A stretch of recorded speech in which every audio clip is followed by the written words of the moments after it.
Hi, and welcome back to Hacker 101. This is the final in a series of 3 sessions on cryptography. If you haven't watched the first 2 yet, I recommend going to check those out first. In this session, we're going to talk about some final thoughts on crypto and some handy tips and tricks. So let's jump right in. To detect ECB mode, if you have some control over the data being encrypted, repetition makes it obvious. This is because each block is encrypted independently in ECB. With 47 of a given character in a row, I typically use A for this, you're guaranteed to see some repetition if ECB is being used with a cipher having a block size of 16 bytes or less. No matter what comes before or after these characters, you'll be guaranteed at least 2 solid blocks that should match. Once we have repetition, figuring out the block size itself is trivial. Just change one of your A's to a B, then you'll see a gap in that repetition. The size of that gap tells you the block size of the cipher. Once you know all that, you can use repetition to figure out exactly where you control data.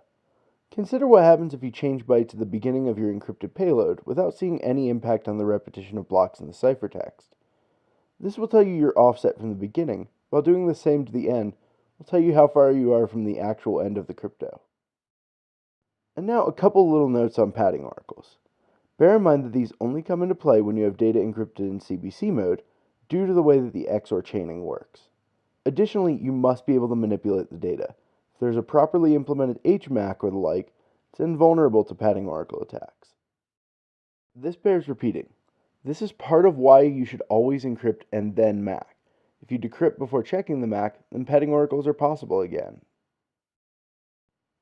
In terms of detection of padding oracles, the only real way is to try exploiting them. If you try all 256 possibilities for the last byte of the last block, you should see at most 2 valid values. 1 and whatever the original padding value was, if it wasn't a 1 already. Once you've done that, check the second to last byte to determine when it's a 2, etc. Padbuster is a great tool for exploiting these in practice, rather than writing your own, although I do recommend that as an exercise. It's really fun to watch it work in practice. Now, you've likely heard this from others, but please, unless you and a panel of other crypto experts are working together, do not design your own crypto protocols. There are great off-the-shelf libraries like Kezar and Salt, which provide high-level functionality rather than crypto primitives. Building your own crypto systems is a great way to learn, but please never use your own designs in practice. Even experts get this wrong constantly. In terms of crypto systems to actually use in practice, the advice I typically give is this. If you have data in flight, use TLS. If you have data at rest, use PGP. These will cover most cases no problem. And finally, let's talk about the mortal sins of crypto. Never MAC, then encrypt. You leave yourself open to so many more attacks this way.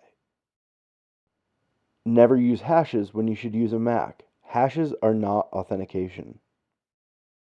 Never reuse key IV or key nonce pairs. This is how you end up leaking data as well as letting attackers decrypt data freely. And lastly, never ever ever ever use ECB mode. There's absolutely no reason to ever use this mode. While there was a lot of content in this series of videos, and that can certainly be overwhelming, I hope that this has given you a bit of a taste of the fun things you can do with cryptography. If you'd like to go forward and learn a whole lot more, check out the CryptoPals challenges. These are freely released at cryptopals.com, and if you complete these, you will be able to deal with practically anything that comes up. As always, thanks for watching, and happy breaking.